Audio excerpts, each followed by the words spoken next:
A lot of families are attracted simply to, having a pool home that has a beautiful pool, a beautiful, back patio where they can come and hang out and, just get away from, a lot of families have been cooped up. So they enjoy just the experience of being in a pool home. So, we're really starting to look at what happens now with families, right? Now that many families are have kids learning virtually, many adults are working virtually. Why not come and hang out by your pool and bring your laptop and have the best of both worlds. This is episode number 77 of the Short-Term Rental Success Stories podcast. Are you an investor that's looking to have your home professionally managed? Go to cohostit.com for more information. Welcome back to Short-Term Rental Success Stories. I'm your host, Julian Sage. This is a show where I talk to hosts about their journeys in starting and growing their short-term rental business. My goal is that you'll be able to walk away with practical information that'll help you become a better host and learn how to scale your business. Like any exceptional host, we all strive for 5-star reviews, so please go on over to iTunes and let us know what you enjoy, as it really helps support the show. If you haven't done so already, go on over to our Facebook group, The Host Nation, to connect with the community. Hey, what is going on, Host Nation? I'm super excited to be back again with you this week. Today, I had the honor of speaking with Alice Horn, the CEO of My Villa Key, a vacation rental management company in the Orlando, Florida area. My Villa Key has 80 properties under management. In this episode, Alice shares her journey and struggles of entrepreneurship when starting another company, the dynamics of leaving a business and then moving over to working with her husband who started My Villa Key, and how they've actually got their whole family involved in this business. How she's actually able to position her management company to help children on the autism spectrum and other developmental disabilities, and how she's been also able to compete in the highly competitive Orlando market. I see some pretty wild themed properties coming out of Orlando, such as like Harry Potter themed, Star Wars themed, everything that's around Universal and the Disney area. People get really creative there. And so I really am curious and really try to dive deep into this episode, exactly how you're able to stand out in those very competitive one-up environments. If you'd like my show notes for this episode, go to shorttermstage.com/STR77, or if you'd like my show notes sent directly to your inbox every week, then go to shorttermstage.com/show notes. With all that being said, on to this week's conversation. Hey, welcome back, Host Nation, to another episode of Short-Term Rental Success Stories. In this episode, I have the special honor of speaking with Alice Horn. Alice, would you please introduce yourself to the Host Nation and let them know who you are and what inspired you to get into short-term rentals?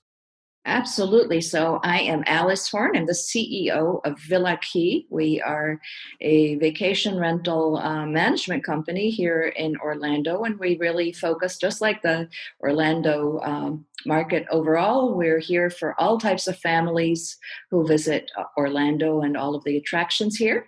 And really, what inspired me to get in the business, right, is that it's our own family business. I had spent the bulk of my career running a nonprofit in Miami, working with at-risk low-income youth, and teaching entrepreneurship. So I kind of got the bug to be an entrepreneur in my own right, and what better way than to join the family business?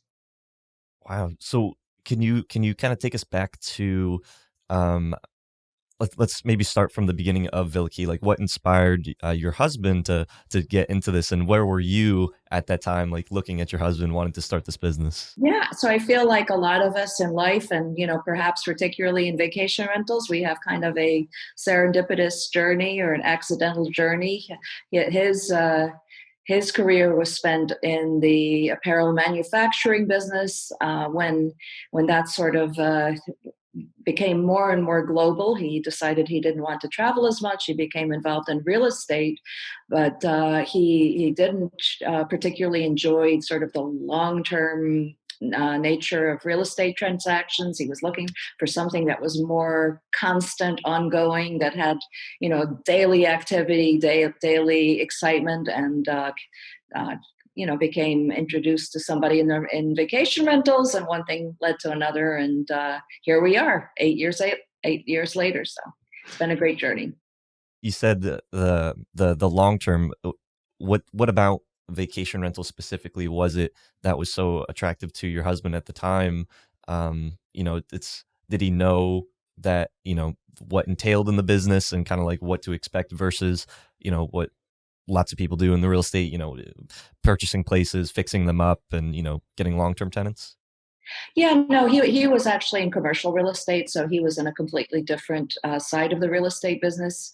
Um, but I think what attracted him, we're sort of two different sides of the same coin, if you will. I'm more of the family side, the maybe the warm and fuzzy marketing side, and he is more of the transactional side. So he really enjoyed the process. He enjoyed really thinking through the process in the vacation rental business. And then when I joined, we started really honing down on the family market and really what it takes to grow that business, working with families really from all over the world who come to visit Orlando. So those first properties, like, so you were still working at your nonprofit at the time when your husband started this business? Oh yeah, very much All so. right. So what was that like for, did your husband leave his job and then just say like, "Hey, I'm gonna, you know, start a hospitality business with vacation rentals in the Disney area?" Like, We're a very entrepreneurial family. I taught entrepreneurship. He's always been an entrepreneur. He's never had a job. He doesn't know what it is to have a job. So it was more, transitioning from one entrepreneurial venture to another at the time. and how does that look like when, let's say, we've got lots of listeners on the show that are interested in getting into the vacation rental, short-term rental space. How, how can they do that? Like, what was your husband's transition from one, you know, entrepreneurial venture to this? So I would say, well, first of all, we actually started more on the marketing side. And when I joined the company, we decided to focus on a niche market within vacation rentals, and that was families with living with autism and developmental disabilities. I think that's my nonprofit background showing through. Went out and tried to raise some money for that business. And failed miserably with the money raising part. But we found that we had a true love of just the business itself and working with families. So the families with autism is still an important social responsibility focus for us. We still have a strong niche for those families, but we work with all types of families. So that to answer your question, I think for him it was just having really having an exciting and growing business, right? I mean, 8 years ago, vacation rentals overall were scaling rapidly. They still are, but it was really being part of that excitement and that whole movement of being part of this business when Airbnb, right around that time was. Maybe it was a few years later, but a lot of things were happening, and it was an exciting time to get involved. And now, with this whole new COVID landscape, it's a very challenging time, very sad time, unfortunately, for many families, but it's also a very interesting time, as you know, for our industry. So it's always an adventure. My Ray likes to tell me, with you, Alice, it's always an adventure. So here we are. It's a great business to have that kind of mindset. You said when you first got started, it was more from a marketing background. What did you mean by that? Was that specific to vacation rentals and We marketing? were we were actually working on developing a tech platform. We were based in Miami at the time, so we were building a tech platform, for families living with developmental and other disabilities to find a vacation rental. And so that was fascinating. We learned a ton. We learned a ton very expensively, but it did lead to a lot of knowledge, which we can now use with our current vacation rental business. So you were essentially trying to start kind of like an OTA or just a platform for people to be able to go and fine. But people specifically that had special needs that were looking for, what in a hotel, they're not going to have everything that a person with special needs might have, but in your vacation rentals, you could accommodate that.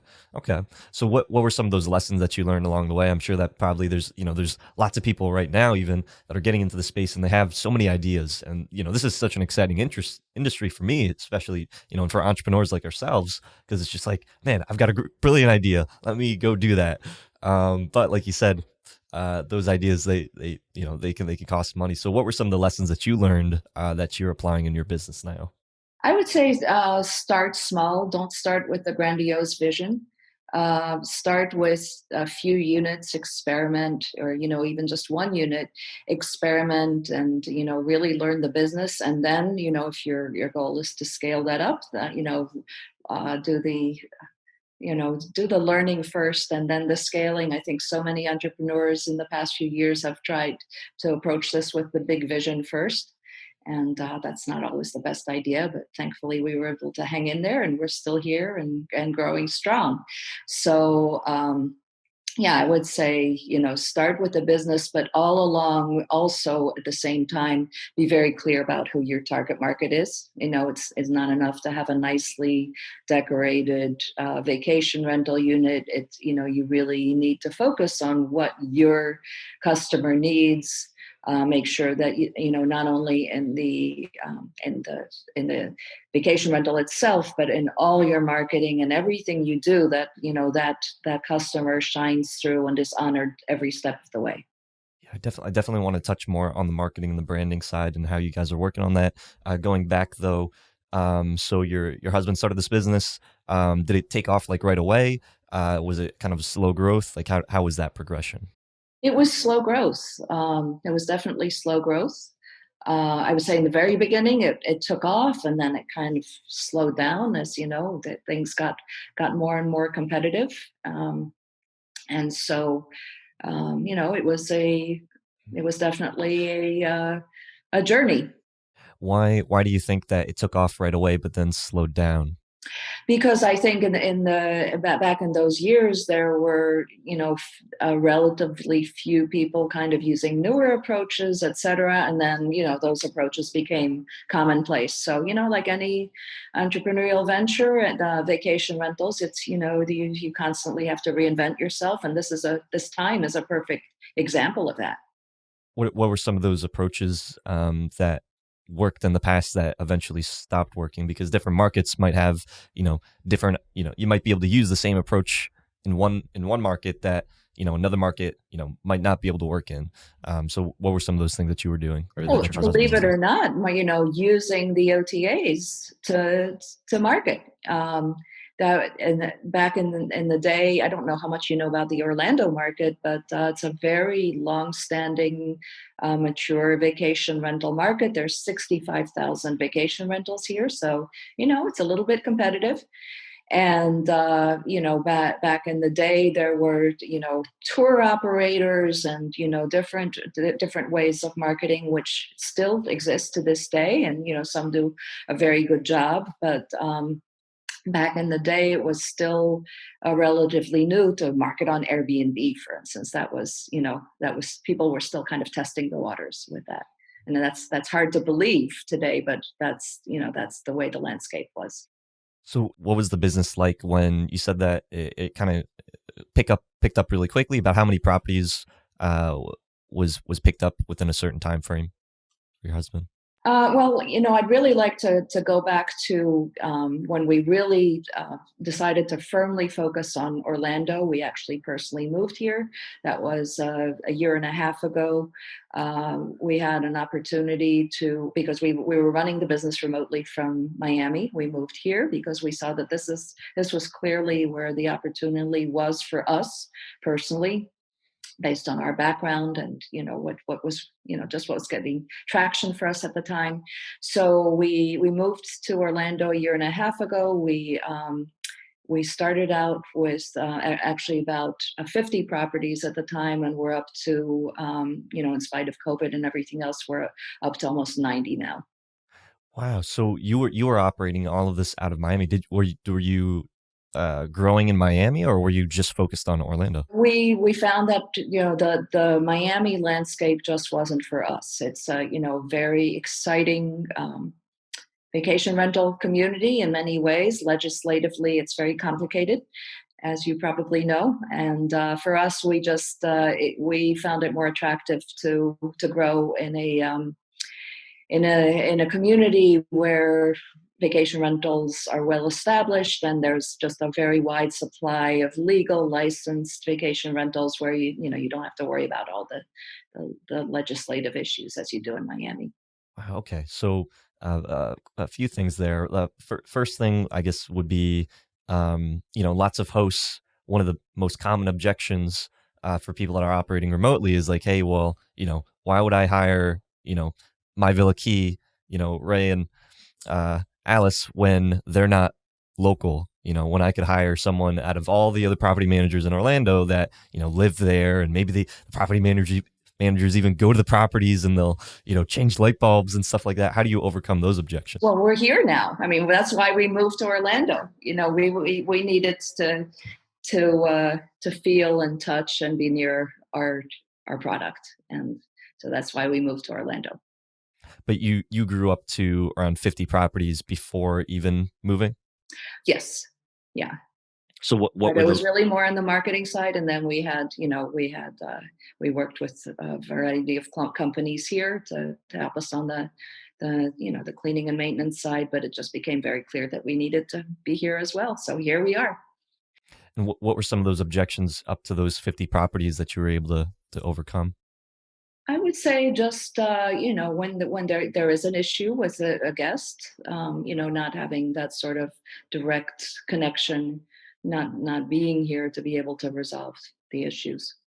Right. So if a potential client says like, hey, I've got a property, but I've called a bunch of different property managers. Why should I work with Alice and Ray when you're located in Miami? How are you overcoming that objection of not being like a local manager? I think now we overcome, the way I'd like to answer that, Julian, is that we are a local manager. And what we really pride ourselves on is the fact that we have a whole toolkit of tech support that we can bring to the table, dynamic pricing and other tools that we use. And yet we also have we are a family business. We do have the hands-on support and the personal support, and we communicate with owners. That's a big issue with unfortunately seems to be with a lot of property managers. They get overwhelmed. It's a crazy, complex, busy industry to be in, and so the communication part sometimes gets lost. And so we really do try to you know pick up the phone and stay in touch with our homeowners. Right. I meant like prior to you moving to the Orlando area. Like now you can say like, hey, we're local, we've got these properties. But to grow to 50 properties and not be there locally, as a potential prospect that has a home, how were you able to communicate with them to have them want to work with you as opposed to Yeah, it was through a variety of partnerships. So we were just able to scale to that point. what type of partnerships did those look like? What type of partnerships?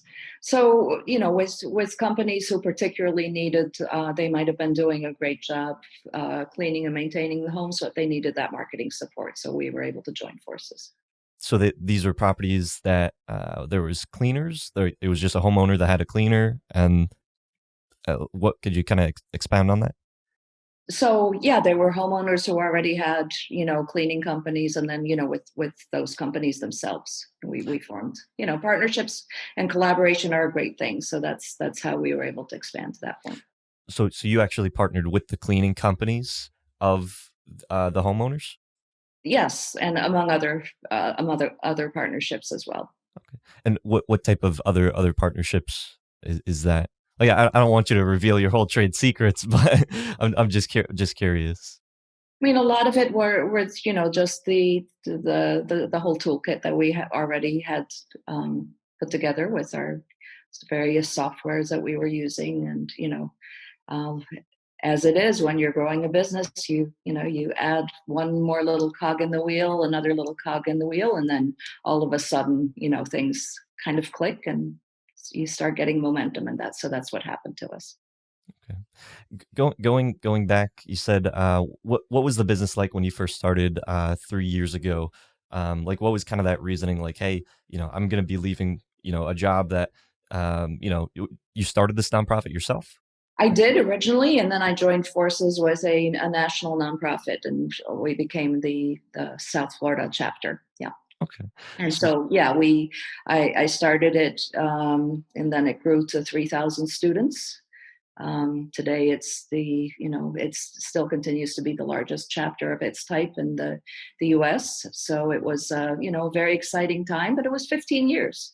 And so, at that point, I was ready to try something new and, to become more entrepreneurial. where was the business when you first joined, and what was kind of your what was the big thing that you needed to fill in the company when you first decided to join, and what was that transition like from your job to that? So the transition, first of all, a family business can be a wonderful thing. It can also be a challenging thing. So, I think the first transition was really just learning how to be as a family business. Right now that we're not just a family, we're a family business. How do we communicate with each other? How do we, how do we interact? And that ended up being, really the most challenging, but also the most wonderful part about it in the long run, because in the end, it brought us closer, because it made us really look at how we interact with each other. And we spend a lot of time with each other now. So if we don't get it straight, if we don't um, figure out how to talk to each other, how to work together, then it can get very unpleasant, right? It's a long time to spend with somebody that you're not communicating with. So we've learned to communicate a lot better, and that's been, really, I think, a really rewarding part of the journey, to going from being a family, which is always a wonderful thing, but to a family business. So that's part of it. And then on the business side, I would say, I kind of thought that, with all my years teaching entrepreneurship, that I could come in and, we could write a business plan and things would magically fall into place and we would grow from there. Didn't work out quite that way. It took, there were a few more bumps in the road, but we're really starting to, things are starting to smooth down, and we are growing the business in a really positive way now. How many properties were you at when you first started in about 3 years ago? It was a little bit of it was a different business model, so it was a more of a marketing platform. Got it, got it. So it's still more focused on the marketing aspect. Okay, and now you've transitioned. When was that transition over to more the full service management? Yeah, a year and a half. Year and a half. Okay. Um, what? So you said that, you wanted to come in there and put in a business plan, and you had these goals for scaling. Why didn't that work out the same way that you thought it would, or that you're showing other people, like, hey, this is the steps that you need to do when you're going to be growing your business, but then you apply it to the business and it's like, why isn't this working the same way? Yeah, yeah, because I think, it's like any other business. The real lessons come from doing, and you have to get your hands dirty. You have to really experiment with the actual customers, with your actual product. You have to fall flat on your face a number of times before things really make sense, and it's really about being able to hang in there through that phase of any business, and have the grit and the tenacity to just keep on going. And and then a global Mhm. pandemic comes along and you still keep on going. So yeah. What were some of those obstacles that you faced initially, as part of what you had in your plan, but what were some of those obstacles? Really realizing, so we were trying to build a tech platform, and really realizing how much the marketing of any tech platform, even though we thought we had it figured out, we had a really niche audience. it was still just a daunting amount of money to, to market that platform to a large enough audience that we could, really build a business from it. Mm. And now at which point is it just like, hey, because the more you invest into something that's like you believe in, and that you know that people need this thing, how do you determine like, hey, uh, I think that we should stop moving forward with this idea and pivot? I think sometimes life brings the circumstances that bring those decisions, right? We were quite frankly, when you're out of money, it's time to pivot. So, we did raise some money, but it got us to a certain point, and then we saw new opportunities in Orlando. We said, hey, let's pull up our roots. Let's move to Orlando, and let's run a different kind of business. And here we are. So at that year and a half, so about a year and a half ago, when you decided to move, that's when you said, "Hey, we're going to move our business from primarily more marketing, and from this idea towards being a full service property manager." Mhm. Got it. And what was that transit? Was it a very big transition from just focusing on the marketing to focusing on you know all aspects of property management? Actually, not as big as you might think, because we already had, an infrastructure and a network in place to help us do that in Orlando. So it was just about really diving deeper and getting more and more involved, and learning from that, and growing. And what are some of the things that you were able to apply from your experience with the marketing that directly started really having an effect towards the way that you were trying to grow the property management side? So even though the original niche focus with families with special needs didn't end up being our complete plan. It did lead to quite a bit of publicity and exposure, and we were able, and that kind of got our name out there with some people, and we evolved from that to serving all types of families. But it did help with exposure, right? So I would encourage, I guess that's another lesson to share with folks, is you know the social responsibility side of a business can be incredibly important. It can obviously make you feel good when you go to bed at night, and that's personally important to me because of my nonprofit background, but it can also really help put your business on the map, because I don't see a whole lot of that going on in the vacation rental industry just yet. And I think it's still, in many ways a younger industry, but I think it's incredibly important. So um, that's worked out for us.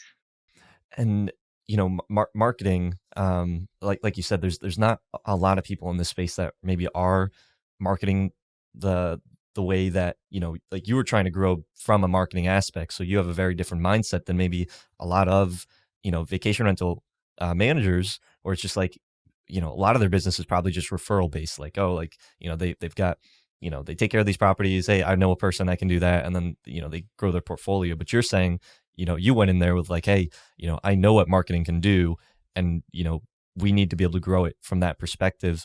What is the market like in a very highly competitive? You said there was like 65,000 Hmm. vacation rentals. How do you stand out when there's 65,000 vacation rentals, probably thousands or tens of thousands of managers? How can you stand out from everybody else? I think that a lot of the marketing in our industry is still kind of looks like real estate marketing, right? Um, and there's yes, there's certainly companies that market to human beings, but a lot of the marketing looks more like a real estate ad than it does for what we're really selling, which is an experience. So really focusing in on the who your customer is, who's coming to stay in your homes, and then what kind of experience do they want to have, and speaking to that, and really sticking to that. and building on one particular niche. So are you running like paid ads, or how are you specifically marketing to reach these people? So, we frankly, like everybody else, we still do the majority of our business on the channels, but we try to have a unique message on the channels, and then we're building our own online presence as well. We actually are in the midst of a project with a wonderful consultant who is helping us fine tune that message. But I would say, really by not being afraid to have a personality, not being afraid to talk about who we are and how our unique experience resonates with the families who come to our home. And how do you do that when it's I feel like it's much easier to maybe craft a message or to craft that experience when maybe you own the place or you're leasing the place, but when you're just taking somebody else's property, how are you able to craft that messaging in there and that experience so that other people are like, hey, I want to work with my Villa Key. Yeah, and that's a challenge, right? Because we do have many diverse owners, come from different walks of life. They have different taste levels, and so we're really in the process of working with them as well to to help ensure that the experience it becomes more and more consistent. Um, so it I would say it's kind of a dual process of communicating with your guests, but also very importantly communicating with the owners and explaining why if as we elevate these standards more and more and we make the experience more and more consistent, that means we can also start to target a really high quality guest, which is what every owner wants. Hey, this is Julian, and I wanted to be able to give you our newest book, Airbnb Secrets Revealed: How to Build a Fortune on Airbnb Without Owning Property. In this book, we talk about the concepts of rental arbitrage investing as well as co-hosting and how you can build a business leveraging other people's properties. This book is perfect for the new short-term rental investor, and it's something that I wish that I had when I first started, as it would have saved me a lot of trouble and helped me to understand how to be able to leverage the power of short-term rental investing in your own real estate portfolio. If you'd like to get our newest book completely for free, go to shorttermsage.com/free book. Now, back to the show. And how have you been, like what is the landscape in the Orlando area look like? Are people specifically purchasing those properties for like an investment, or are they purchasing it for like, this is my getaway home? Like how are people's mindsets from a, maybe let's say the traditional person that, maybe they have it furnished with their own furniture, and they're just like, hey, I'm not living there anymore, I want to make some money, versus the Orlando market. What is that like? It's it's as you can imagine, it's a little bit challenging to really hone down on one profile owner. There's folks who come here every year and spend a couple of months a year here simply because they love the climate, they love the golf, they love being able to go to Disney. And then there's also very smart and savvy investors who see the opportunity that even though it's a very competitive market, that's precisely because so many people want to come to Orlando. So, it's a spectrum of owners that we work with, and we try to accommodate different styles. So with the messaging and the branding, are you like working with owners to like how do you approach an owner when they've maybe got a property that needs to be improved, or it's maybe not up to the standard? Because when you're talking about 65,000 other vacation rentals, like, if your property is not, you know, really performing, I imagine that it'd be very challenging to be able to get that place occupied. So how do you work with those types of properties? So we start with an onboarding presentation, which is basically and it starts even before the presentation, but there's an educational process that happens from the very beginning when we start to have that conversation with an owner. But then when the actual booking process starts, we'll have an onboarding presentation where I'll spend about 45 minutes going through just vacation rental 101, and what we need to do and what they need to do to ensure that that property can perform its best. And then throughout the process, the numbers don't lie, and so we have a lot of data and a lot of metrics that we use to benchmark their property against the market as a whole, to other properties that we manage, and we can say, hey, um, we see that you might be a little bit underneath the average or the optimal performance for this community. And when we see that if you put in themed bedrooms, let's say, that can help elevate performance, or you there's different things that we might recommend. Um, More contemporary couches, it's a big one. So yeah, a new color scheme, of course. So, all of those things to help owners. Because sometimes when they might first buy that property, they might need to get the property booking and cash flowing first before we can get into the improvement process. That's not the ideal, but it can happen. Right. I see some pretty wild things coming out of Orlando. Like yeah, like one of my friends, Erica Muller, I think she has a client or a person that did a Star Wars themed property. It was just like all Star Wars. I think that there was like another Harry Potter one. It's just like, oh my goodness, like what do you have to do to be able to have your property stand out and stay occupied? Like if you're not making a Star Wars themed or like a theme property or putting in, tens of thousands of dollars or a lot of sweat equity, is your property just not going to be booked because there are so many other places that you could stay that maybe are very similar? Yeah, so it's yes, there's that, there's the sort of the competition to have the most dazzling themed bedroom. But right now, I think a lot of families are attracted simply to having a pool home that has a beautiful pool, a beautiful back patio where they can come and hang out, and just get away from a lot of families have been cooped up, so they enjoy just the experience of being in a pool home. A lot of our properties are also in amenitized resorts, so you can go whoosh down the water slide or float in the lazy river and have that whole experience as well, which is very appealing for families. So, we're really starting to look at what happens now with families, right? Now that many families are have kids learning virtually, many adults are working virtually. Why not come and hang out by your pool and bring your laptop and have the best of both worlds.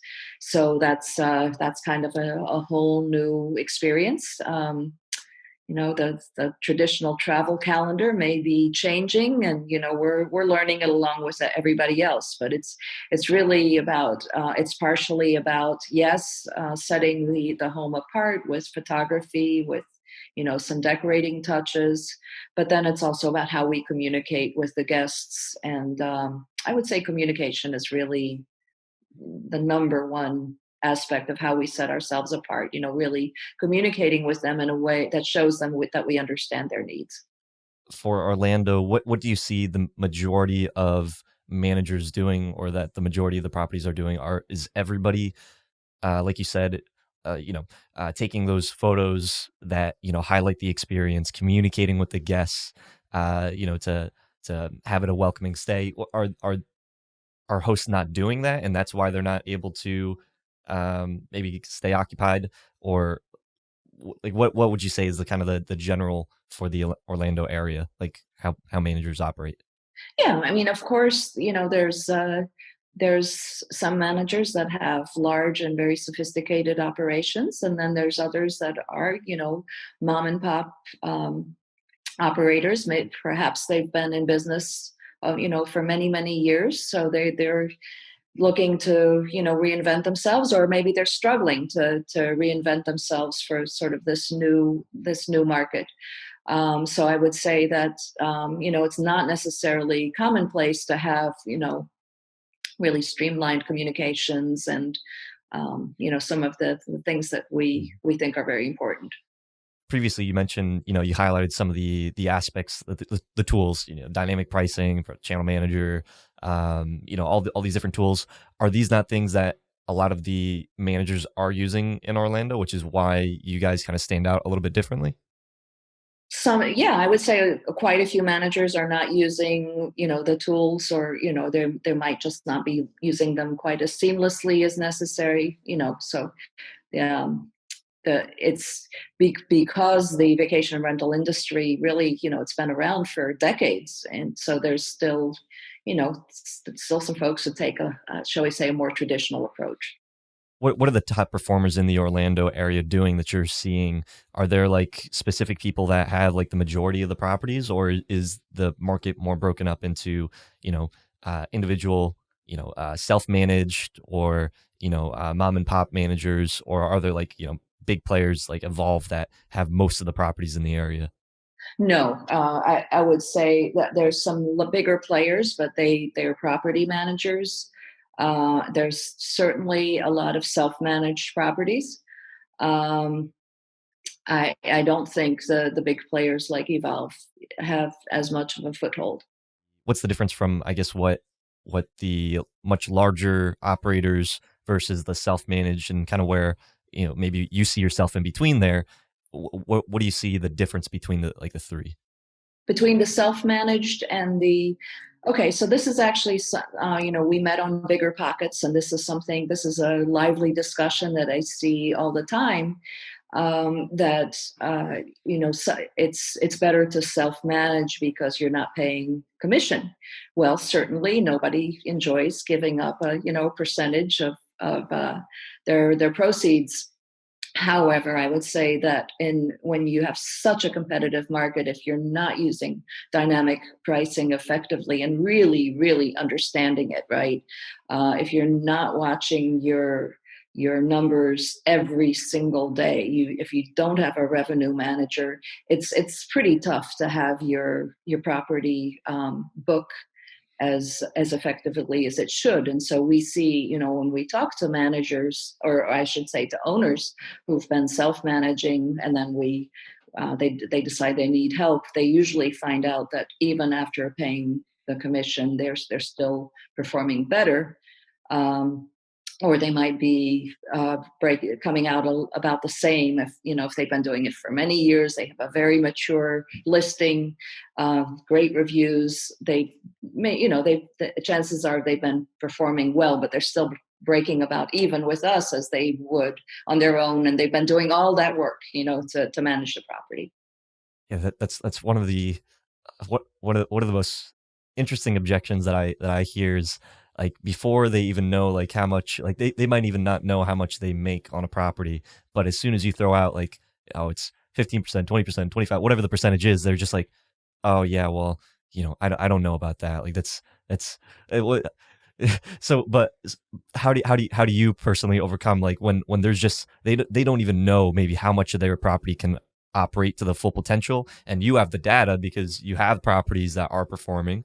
How do you communicate with someone that is so fixated on like a percentage based management fee, when they don't maybe even know like how much more that they could potentially even make? Well, a perfect example is a story with one of our owners. She, and and as you know, there's a lot of owners who like to still do their own bookings, um, and we do work with those owners, and then we try to show them um, how much easier we can make things for them. But this particular owner, she called me and she was very excited because she had, this was at a property that was near the Orlando Convention Center. And she was excited because she had received a booking for an event, and this was pre-COVID. So it was a booking surrounding an event that was happening 6 months out, right? And she was so excited that she had gotten this booking 6 months out. And then I asked her about what rates she had gotten, and sure enough, she had gotten about 50% of what we could have gotten. So, and that's the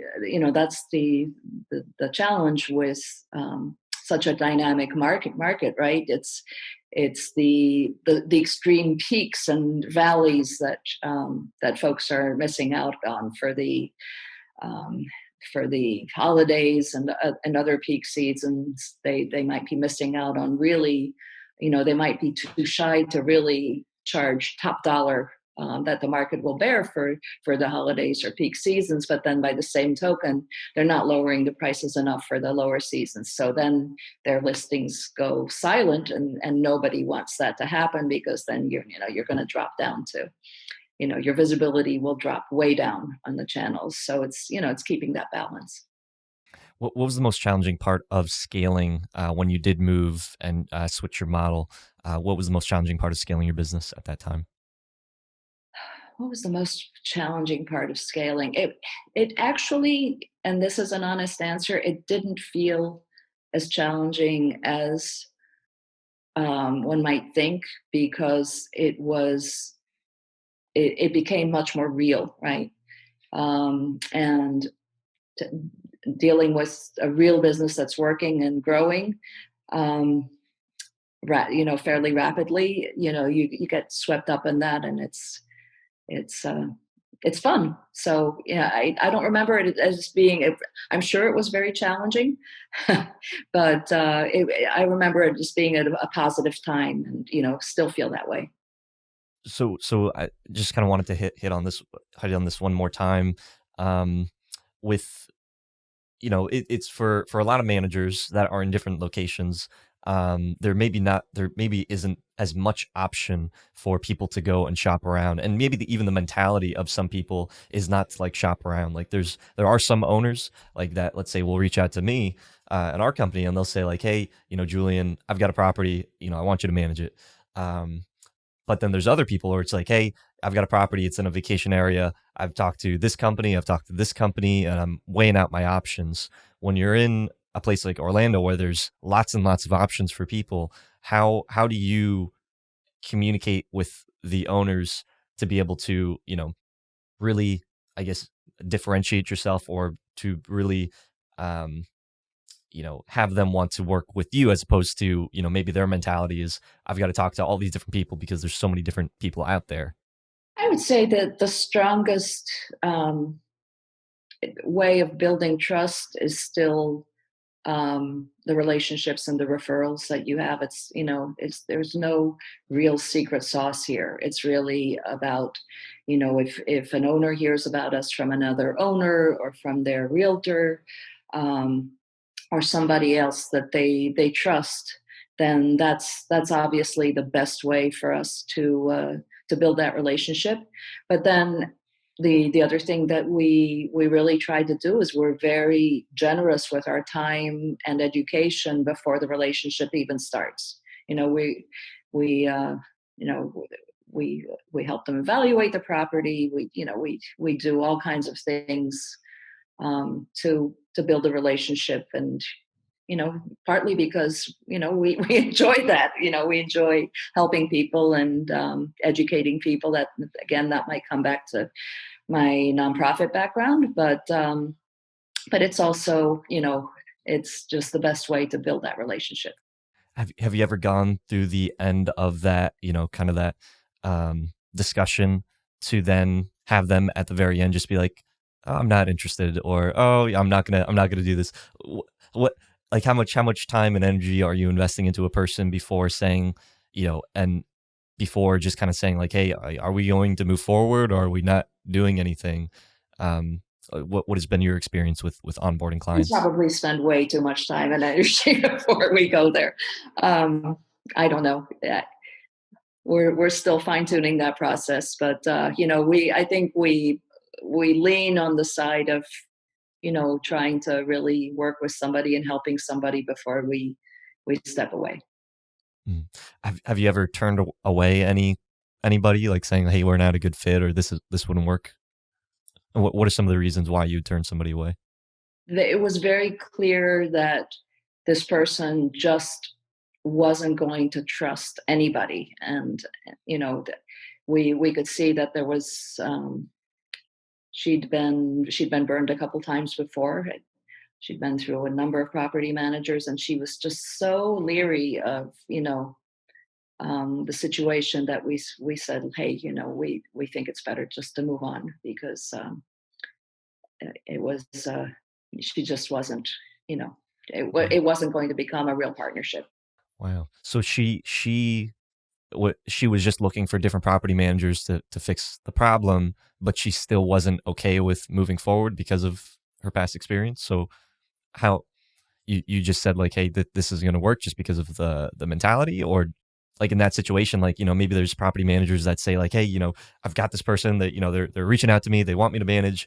Um, but I can prove like I'm not like everybody else. I'm not those other property managers. I'm not going to do the things that they did.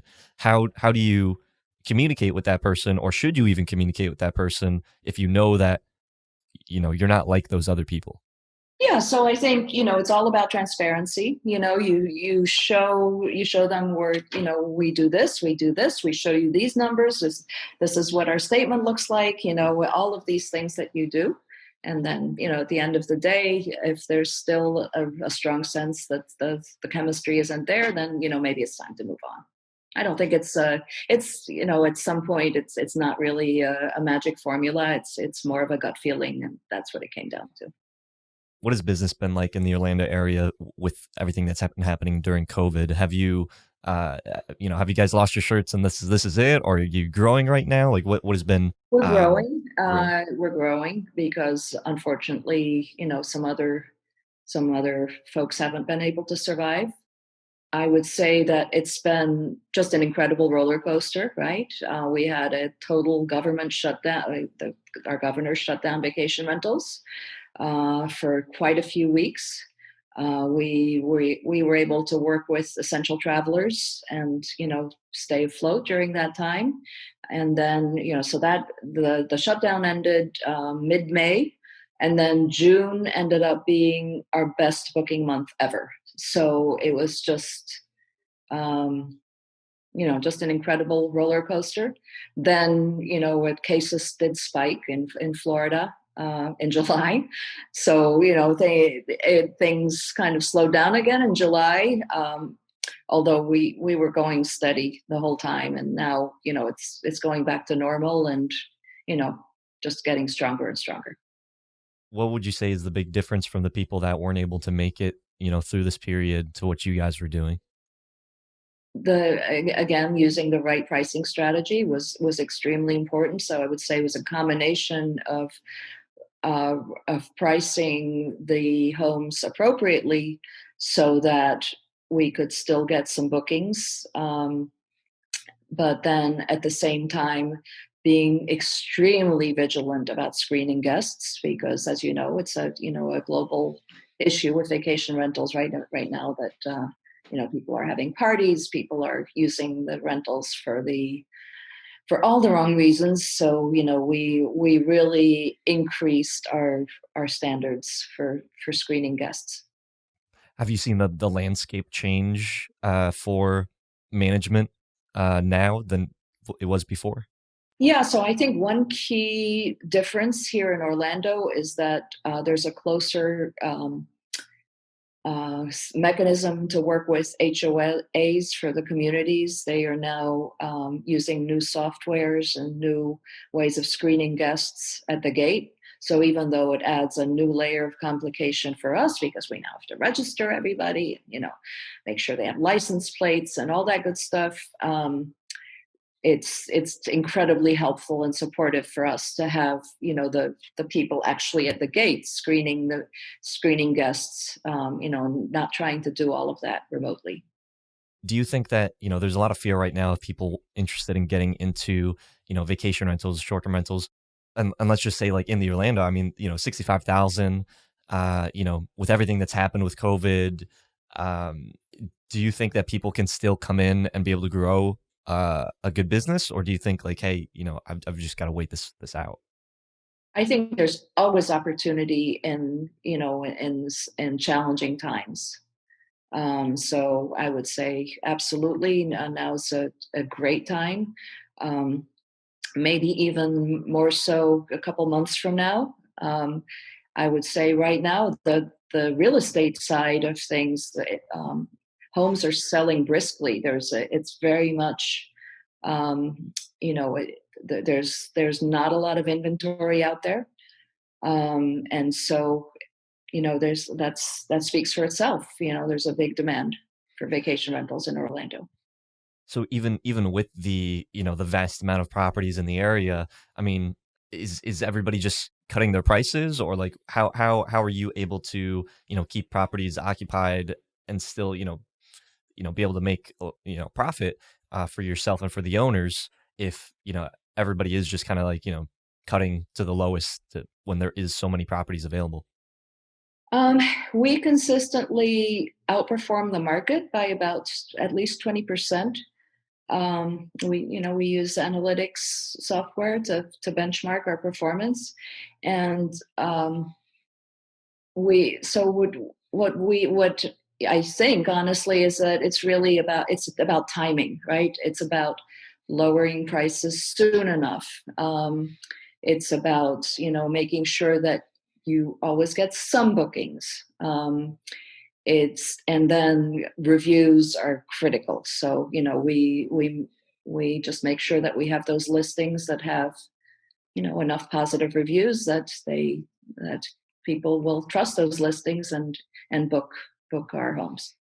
So you would say that the most of the hosts in the or most of the managers in the area are just leaving their prices the same throughout the year, which is why, when you're using a pricing tool in this area, you're able to, it's able to adjust, based off the occupancy and based off the price. So that's where you have that competitive advantage to fill occupancy. Yeah, Okay. I would say, pricing is a huge part of it, along with having the right type of listing, the right type of reviews. What would you say to the managers that, the old school managers that say like, "Hey, I'm not gonna use any of these pricing tools. I'm gonna do everything by just checking the calendars and, adjusting all the prices myself," as opposed to what your strategy is using, in correlation with these pricing tools?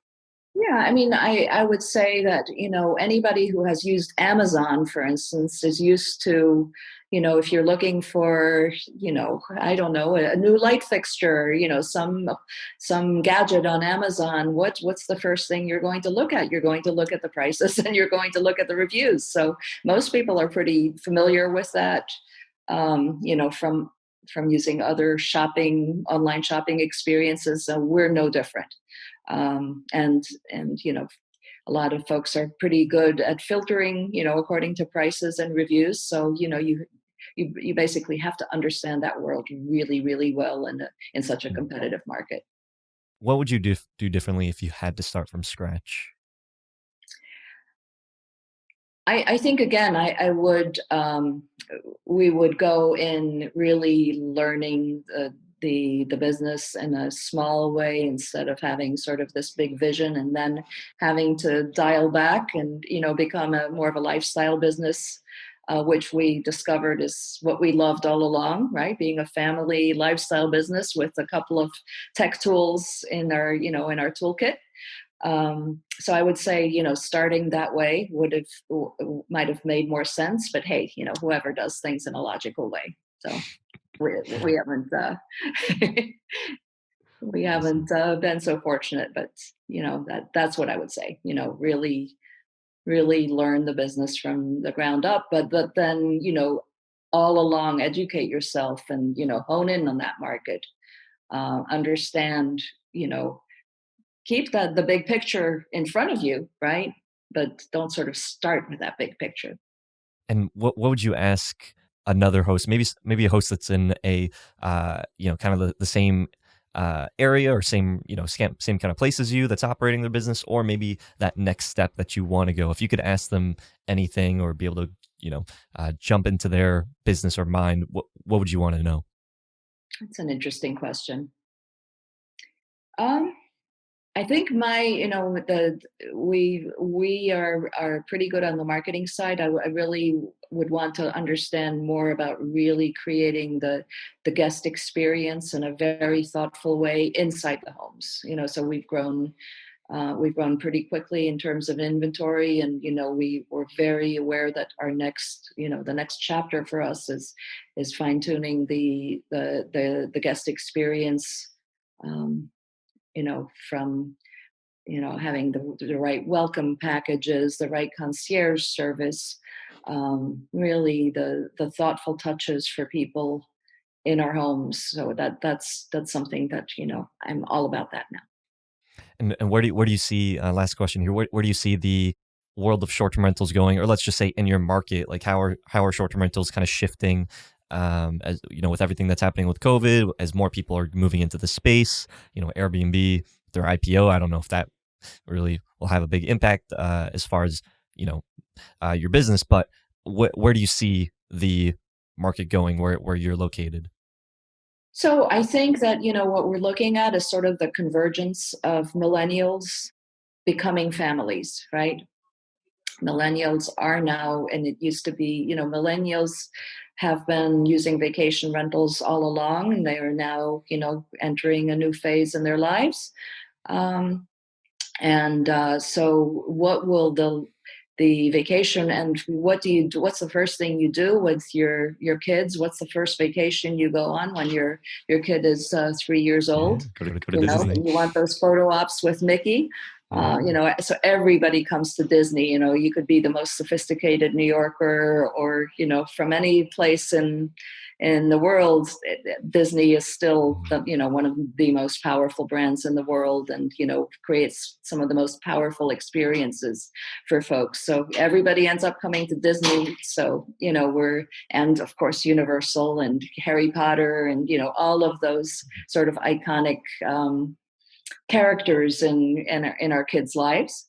So it's really about that convergence between the millennial sort of Airbnb mindset and still wanting to have that Orlando experience.